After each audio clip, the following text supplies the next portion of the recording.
Lions TV, full time in Mercia in a pre-season friendly against Nottingham Forest. It finishes Millwall 1, Nottingham Forest 2. It's all about fitness at this point and minutes in the tank, yes.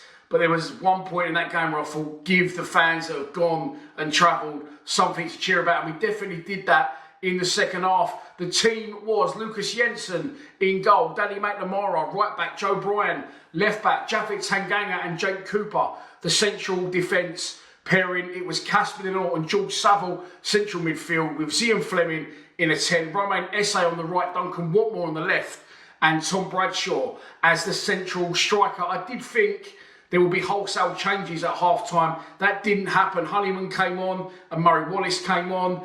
We played in the new, very controversial away kit, the green one. But do you know what? The game started out and you could sense, even though you wasn't there, how hot it was.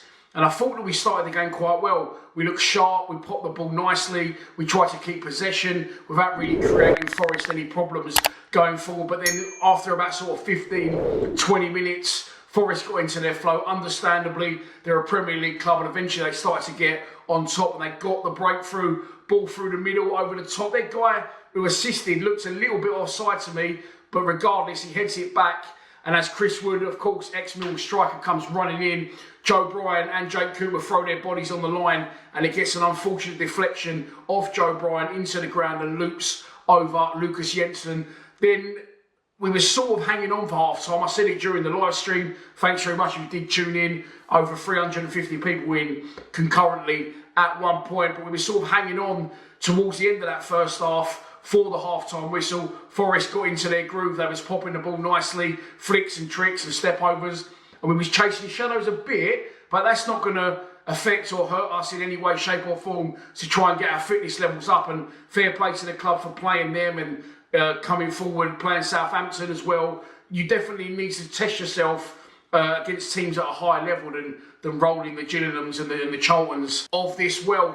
Then the second half starts, as I said, Murray Wallace comes on, been a brilliant servant for the club, and he fucks up straight away. We're messing around with the ball at the back. He takes a touch, he overruns it, gives it away to a Forest player, and then dives in and gets nutmegged, and then Forest are away. They scored a second, they're 2-0 up, and at that point you think the game as a spectacle. Not that it matters about score lines, but as I said, you know, for the people that have travelled, for us watching back home, you want a little bit of excitement, a little bit of something, an effort on goal or a goal where you can say, do you know what, okay, it's all about the fitness, yes, and results don't matter, but at least they give us that to cheer and give us something a little bit to grab hold of. And then we really got into things when substitutions were made, and I don't want to keep blowing the trumpet of Idemo Maku, but he comes on and he's just a threat, he's just raw. It's almost as if he's a player. I'm not saying he doesn't follow manager's instructions, but he's just got that bit between his teeth. I said about it in a video that I did earlier in the week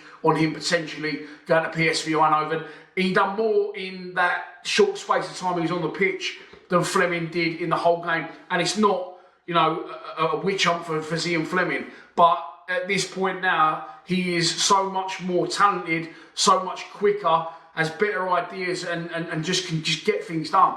And he comes off the bench and he makes things happen. It's a brilliant ball from Joe Bryan, breaks lines, them ones I always talk about in between centre-backs and full-backs. It can just show that in a time when football is massively overcomplicated, how simple it can be. Yes, it's a great pass from Bryan, but Amaku's on the shoulder of the defender. He lets Bryan know where he wants the ball. It's inch perfect for him. He cuts in from the left, shows pace, power and desire and confidence, slots it through the Forest keeper's legs, and then it's game on. And we give the fans that have travelled something to cheer about. Towards the end, Murray Wallace nearly made amends. He hits a great shot, cuts in on his left, and then hits it on his right foot. Their goalkeeper sort of almost went past it. He was swerving back the other way, and he does really well to sort of get his hand up and tip it over the bar, but it ends in defeat, 2-1. It was not the most fast-paced game, yes, but tackles were flying in. Romain Esse especially, who done really well at one point as well in the second half, where he cuts in off the right, shows great trickery, slots in Watmore, who takes a toe punt under challenge, comes off the top of the bar, should have done better. But again, Esse and Amaku now, we need to break this mould of the boring, dull, what we expect. We know what we're going to get out of Fleming. We know what we're going to get out of Watmore, and you know, no one was more excited than me when we signed Millwall, and Fleming was brilliant for us in that first season. But you just sort of, it's a little bit England-esque. You know what you're getting at these players. You know that they're not going to do the business, and then you bring these players off the bench, like Ollie Watkins and Cole Palmer, like Idemo Maku, and starting Romain Esse, and they just got that different edge about them. They got that bit of excitement. They got that little bit of willingness and that little bit of rawness where just fucking play them. And he may well play them. Look, he's done what he's had to do. I thought there would be wholesale changes, like I said, at half-time, and it wasn't. I expect the players that didn't start this game to start Friday's game against Malaga, but it ends in defeat. But not too bad at all, really, in my opinion. Fitness and minutes in the tank and some exciting parts. And Amaku again shining, and Esse towards the end of the game. 2-1, we lose to Forest at Murcia, the Pinar Arena. I think that's what it's called. Please subscribe to Lions TV. Come on, you Lions.